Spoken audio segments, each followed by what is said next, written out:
How's it going, everyone? Welcome back to another episode of the Shawn and Matt Show. My name is Matt, that is Shawn, and welcome to our show. Shawn, in today's episode, we're going to be talking about mortgage applications dropping significantly, like a lot, like the most in over 2 years. We're going to be talking about buyers submitting 2 offers simultaneously, Shawn.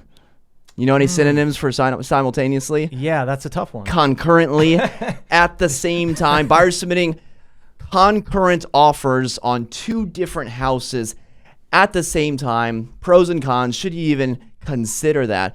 Then we're also going to be talking about what is essentially the talk of the town here in the DC area, and that is a house that sold for $800,000, Shawn. Over asking price, not $800,000, $800,000 over the asking prices. So, insanity. With that being said, let us start with mortgage applications dropping to their lowest level in 2 years. Applications dropped 13.1% last week, lowest level since December 2019. And coincidentally, this, of course, matches up with rates that have increased to hitting the 4% mark. And we are coming into the meat of the spring market, you know, that early March.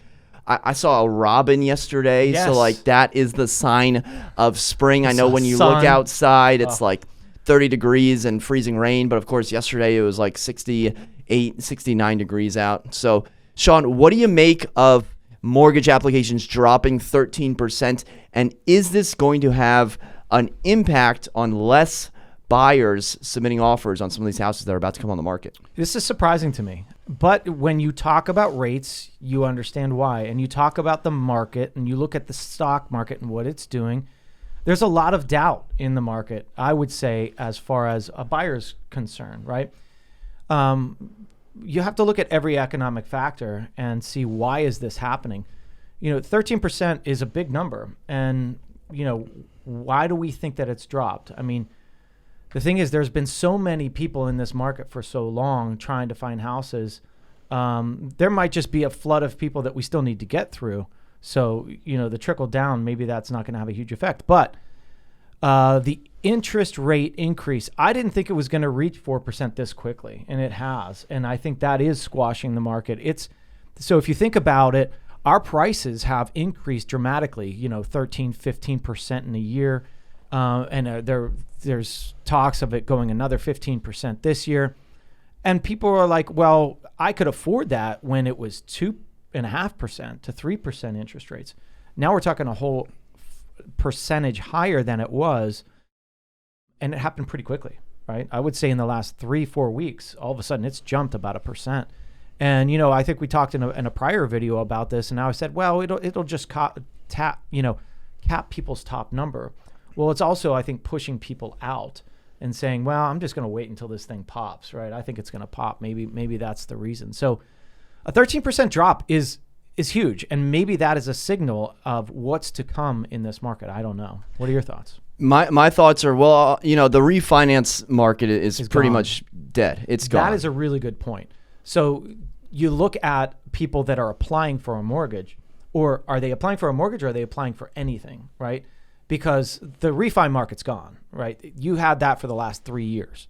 Now it's starting to go up. So the people that sat on the sidelines and didn't refi that whole time, now they're just like, forget it. So that's a really good point. Maybe that drop is because the interest rates went up and a lot of people pulled back from the refi market. Yeah, 100%. Like this has everything to do with, you know, the interest rates going up and, you know, turmoil abroad, and obviously there are terrible things happening right now in Ukraine. And I was pontificating. I was thinking about this morning, like, things are going down in Ukraine.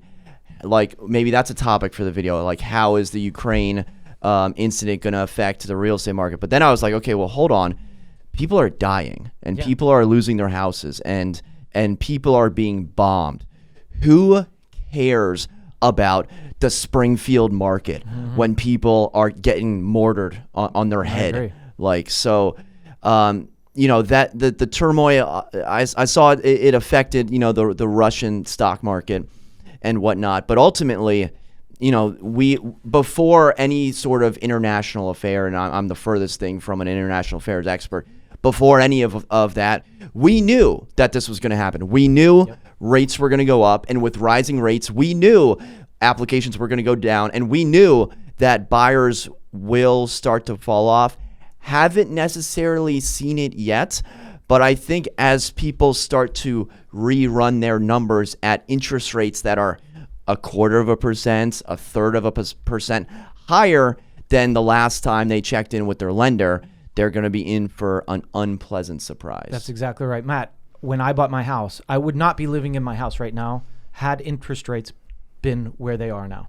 There's no way I could have done it. 1.5% higher than what I've paid for it is a significant amount. And so I can completely understand why it's causing people to say, you know what, I'll just rent for another year, or I'm just going to stay where I am, because it really doesn't make sense for me. So there's a lot of that happening. Now, the turmoil abroad, that is causing a lot of rift throughout the world, and this is causing economic problems. If you look at our stock market, it's been down this whole week and last week. I mean, it's down 2,000 points over the last week. This is huge. And think about the money that people have lost in the stock market. That's where the confidence came. The confidence came in the free money that we made in the markets. And you had money sitting there. And you're like, hey, I just made 6 figures and a couple, whatever. I can afford to put this down, or I can afford to go way above ask, or whatever it was. And now you're seeing all of that decrease. It's gone, right? 2,000 points in the last couple of weeks, it's gone. And then you're looking at higher interest rates.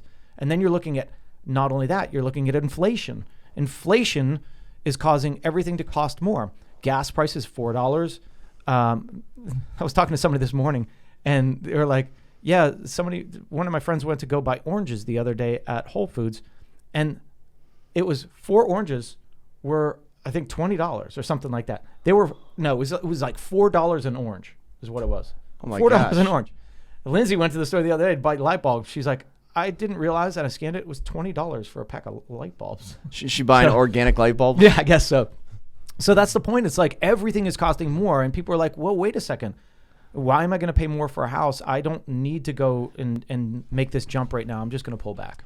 So is this a good thing or a bad thing? Because I was thinking about sending this article to some of my buyers out there and say, hey, look, you're going to have less competition.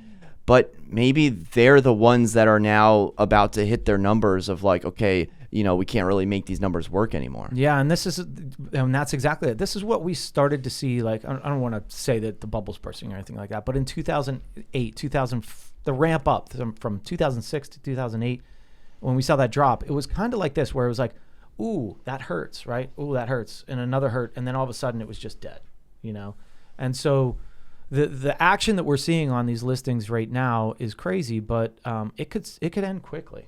And so we've got to be careful on all of these different things hitting us in different directions. Could have a dramatic effect in our market. Definitely something to watch as we again enter the quote unquote spring market, even though it certainly feels like it out there if you've submitted an offer on a property recently. Speaking of submitting offers on properties, Shawn, let's move to our next topic involving buyers and submitting 2 different offers on 2 different houses at the same time. Now, Shawn, in order to win a house in this market, and we're not talking about a condo or a house sitting on the market for 100 days, we're talking about, the single family detached houses, the townhomes that have everyone and their mother trying to buy. In order to win these houses, you got to go way above list price, and you got to be non-contingent. You can't have a home inspection, you can't have financing, you can't have appraisal. You got to go in full bore and give them everything that they ever asked for. And what we're seeing is that these listings, they're usually going on Wednesday, Thursday, Friday, open house Sunday, with a deadline of Monday or Tuesday, sometimes Sunday, sometimes Wednesday. But Shawn, what we're also seeing are cases where 2 or 3 really, really good houses are coming on the market at the exact same time on that Thursday. And they may have overlapping deadlines. They may have a deadline on Monday at 12. The other one has a deadline on Monday at 2 p.m. Essentially, you have a choice. Do you go after house A or do you go after house B? And while you have to waive all contingencies to be competitive in the Northern Virginia market, Shawn, some of these homes, some of these single-family detached houses are actually in HOAs. The HOA fee might only be $100 a month or even less. It's not necessarily your normal HOA. But what that means is that you do have a 3-day right of rescission, 3-day document review period where you can back out whether you don't like the budget or whether the sky is blue. You can back out for any reason without penalty. So even though you're going in non-contingent, you still have a way to back out of the contract. So Shawn, then the question becomes, if two amazing houses, both in HOAs, come on the market at the same time and have overlapping deadlines, are we in a market where we have to submit offers on both of them, knowing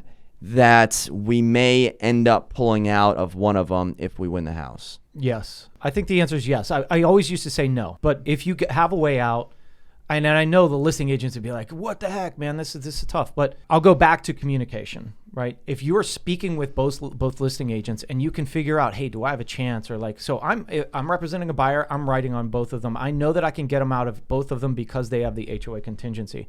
Now, what if, their favorite house is number 2 and in number 1's deadline is first and they get it, and then they get the second one. We got to pull out, and we can. The likelihood of that happening right now is very slim because as you and I saw this past weekend, we both had really hot properties on the market and it was bananas, right? I mean, I had 75 agent showings in 5 days, maybe even 4 days. How many people at the open house? Hundreds and hundreds of people over 2 days. So 2 hours each day. I had hundreds of people through.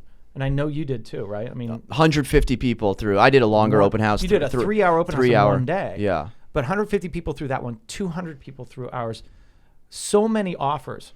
And the thing is, I had agents call me during that time frame and, hey, how many offers you have? I have double-digit offers. And I think communication is key, right? So, hey, this is our offer. Do we even have a chance? Let me know, because there's another house that has a deadline in 2 hours. And if I know that I'm not going to get this, then I can write on this one and I can submit.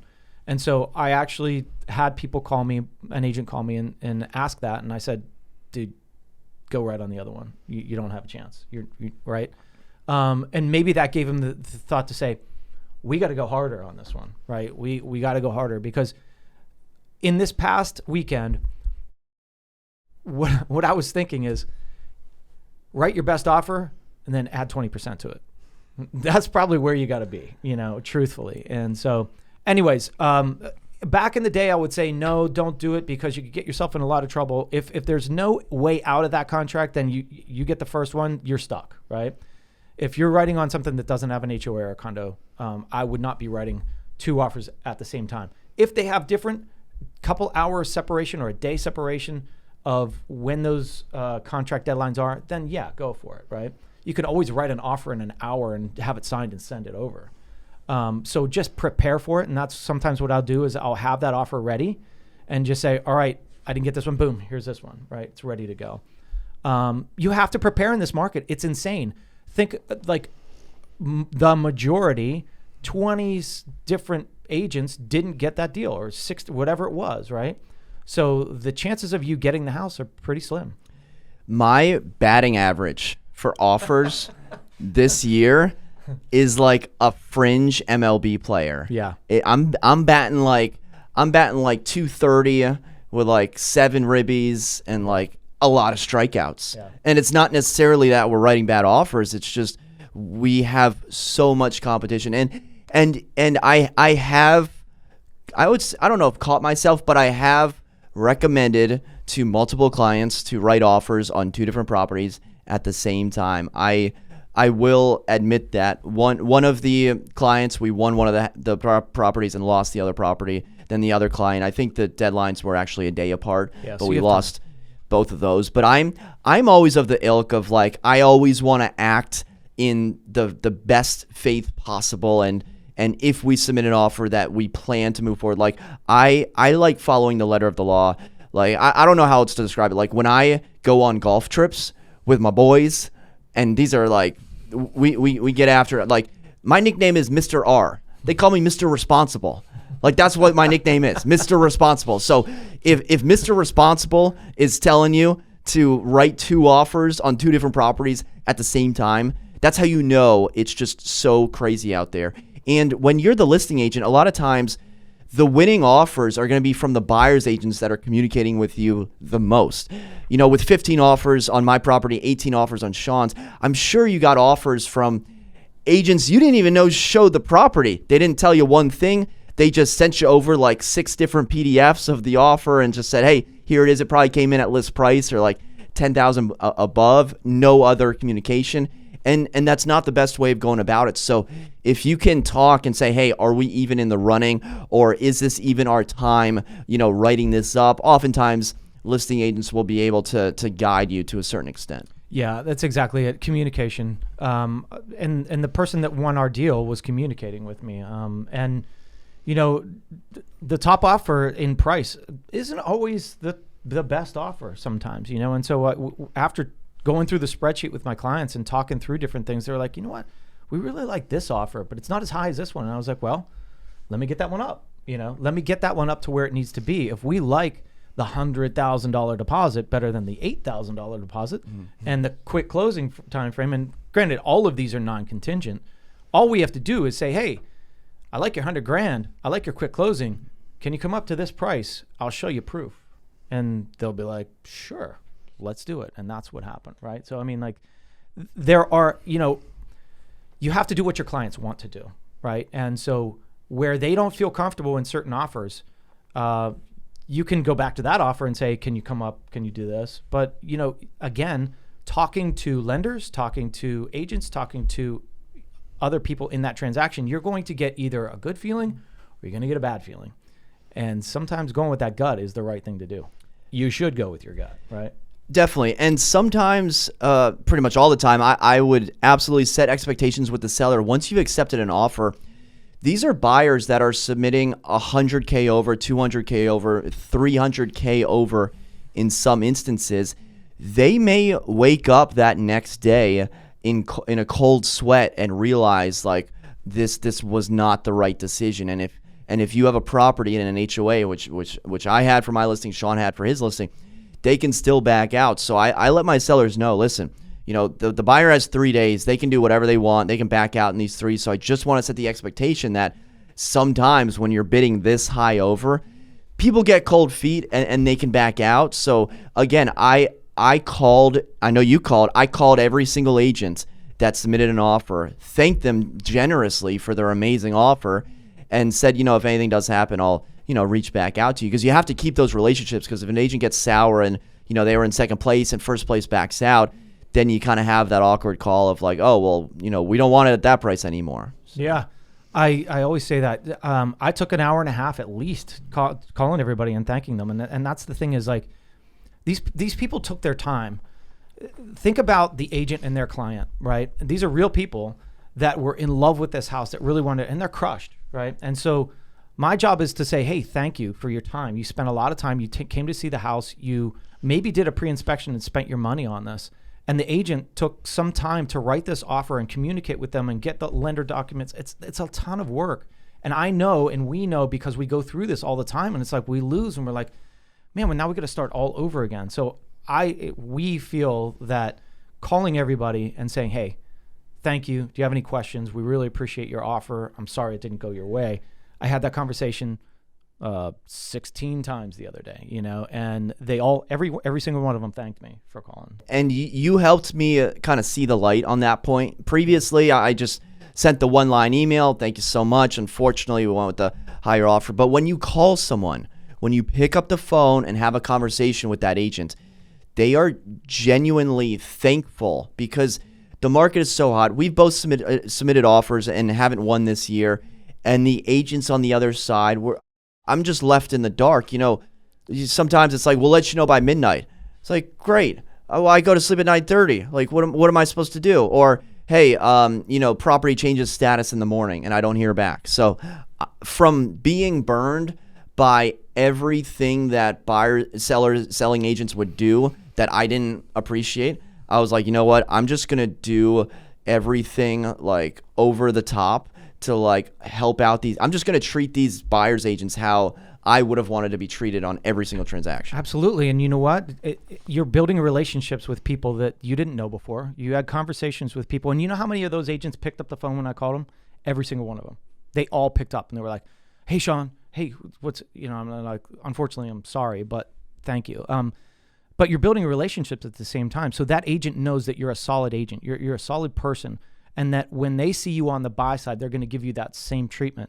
And they might even give you, hey, I know this guy is true to his word and he's good, and hey, maybe we should go for his contract because he develops relationships with people, and I know that his buyers are probably solid. That's the kind of thing that you want on your side as a buyer's agent and as a listing agent, right? Yeah, and it's not just the one transaction. Like after you tell these agents, hey, you didn't get it, they're not going anywhere. They're not disappearing. You're going to see them again around town, at an open house, at the next listing. So if you can continue that relationship and build that rapport, they may even let you know about off-market properties. Like I know you had an agent that said, thank you, I got something for you maybe. Yeah, 2 different agents let me know that they have properties coming up in and around that area. Hey, if you have any buyers, I really appreciate you giving me this call. Here's what I've got coming up, a preview. Go check it. That would have never happened if you never happened just if you don't emailed call. them. If you just email, it's gone. So just communicate with people, treat them with respect, and you'll get respect back, and you might even get a deal out of it. Definitely a lost art, especially how fast the market moves. So Yep. I'm glad you showed me the light on calling the agents. You got that, brother. All right, so let's finish it out with our third article. This comes to us from Washingtonian. This DC house sold for $800,000 over the asking price. The winning bid was $2.65. So the house itself looks like a decent house, listed for $1.85 in Upper Northwest, kind of the AU Park area, American University. And from what we can tell, it was listed around where it quote unquote should be. I think it did need it had a nice kitchen, but it did need some upgrades. Like it wasn't this immaculate house that was, underpriced, nor was it, a dump that, someone's going to blow out. Kind of in the middle, it did have a pool. But Shawn, listed for 1.85, they had how many offers? 16 offers, and I think maybe 12 of those offers bid $500K. A lot of them stopped at like 2.3. We got some inside information. A lot of them went about $500K over, and then maybe it was just 3 offers that went. Either way, let's call it 3 offers that went up to 2.3, and then 1 offer went $350,000 above those 3 offers, and just blew it out and went to 2.65. That's insane. That's insane. And you know what? As I was doing my open house, there were a few people that came through my open house, and they were talking about this actual deal. And could you imagine being the person that has the agent that doesn't know what's going on in these markets? This is why you need a professional in your local market to know what is going on. We keep in charge, like we keep in contact with people, and we find out the inside. Matt found the inside story about this because we knew somebody that wrote on it. And if your agent isn't knowing what is going on in this market, you're then writing an offer at full price, and you're getting blown away by $800,000. And so it's really important to follow your agent, make sure that they know what they're talking about in these markets, and that you're being advised on how to write these things. If you want to win, and if you have endless money like these people apparently have, because $800,000, I mean, we're talking in our deals a couple hundred, 6 figures. Ours went over. So we're talking a lot of money in any of these, but they escalated a 2-bedroom Clarendon condo. And I shout out to is Andrea or Andrea? Andrea, either one. I want to make sure I got it right. So I think there were about 3 offers that went $500K over, and then maybe like 1 offer that blew it out to $800K over. So I think there was a house last year in DC, in I think it was Chevy Chase, whatever neighborhood Brett Kavanaugh lives in, that neighborhood. I don't think it was him, But in that neighborhood, a house did escalate $1 million over. So this pocket of upper Northwest where you have these gorgeous colonials, this one had a pool. I mean, people get excited. Remember pools used to be like a drawback? Yes. People get excited about pools. Yeah, post-pandemic. When are you putting a pool in your place? I'm not doing it, man. Someone will bid $800K over for it. Yeah. I'm not. I mean, I've changed my mind on hot tubs. Maybe I'd do a hot tub, but it's just how often are you going to use it? A pool I would use a lot. But Roland uses his hot tub a lot. Does he? Yeah. Well, the thing is with this price, right? We're talking, I mean, I'm trying to do the quick math in my head. 1.8. You're talking like 40% above asking, right? Is that right? Like on our deals, we're talking maybe like 15%, 20% above ask. This is like 40%. I need a calculator. Yeah. 185. But yeah, it's funny how pools have changed. Yeah, and now 40%. 40%. Yeah. Dang. 40% above asking. That's complete insanity. What sort of expectations are you setting for your seller? Just saying, hey, we'll get some showings. We'll probably go 50K over, maybe 100K over. Like, you can't even set expectations now because what if this doesn't happen, right? You set expectations. And this is what I always tell my sellers. Be happy with the price that we set because you might just get that, right? You don't know that. And we don't know when the market's going to tank. We don't know when if it's going to keep going. And so when I was talking to the clients that we just got under contract, I said, let's price it here. I think it's the last price that was in your neighborhood. I like to stay inside that neighborhood because it's, each neighborhood is different. And I was thinking, we'll probably get $40,000, $50,000 over. And that's where most of the people were writing $50,000, $60,000, $70,000 over. And then once you peaked over that 6-figure mark, I probably had 4 that peaked the 6-figure mark over us, maybe 5. Wow. So, it's crazy. So the day before we listed our Tyson's home, a comparable property closed for, I think, about $120,000 over the asking price. And essentially it closed for what we were about to list for. It closed for 1.28. We're listing for 1.29, basically 1.3. And that house was nowhere near as good as ours. And then, so now we're in the conundrum of like, okay, well, should we reprice and raise ours? Because if they got $100,000 over, what's going to happen to us? And so I told my sellers, I was like, listen, I can't set expectations that you're going to get 100K over. And like, I think they had like 80 showings in 3 days. I can't set that. But what I can say is we're going in at a great price and something really good is about to happen. And over the course of the 3 days, I constantly updated them. I was like, hey, I think we're going to get 50K over. The next day, hey, I'm pretty confident we'll get 80K over. Then the next day, I was like, hey, I think we're going to get 150 over. Mm-hmm. And so I think I had to constantly adjust that yardstick, that measuring stick, as new information was acquired. Yeah, and that's the other thing is that I'm constantly talking to our sellers, right? And so as we get offers, I'm even though I have a deadline and people are going to submit at any time, they're like, I just want to get this done so I can have it in, right? And so I would update them when these offers came in. And so we already knew, like, wow, okay, one of those big offers came in 48 hours before the deadline. So I was like, I know we're getting this amount. And it turned out that not many of those ever came close to that. There might have been one other that came close, and that was it. So with your new house that you just listed in Westover for $799, 3-bed, 1-bath house, what sort of expectations did you set with your seller, and where do you see that selling for? Yeah, it's tough because 3-bedroom, 1-bath is you don't see often, right? It's a colonial. It's a small house, but it's a great location, and that's the thing is like you've got a yard, and that's what people are looking at.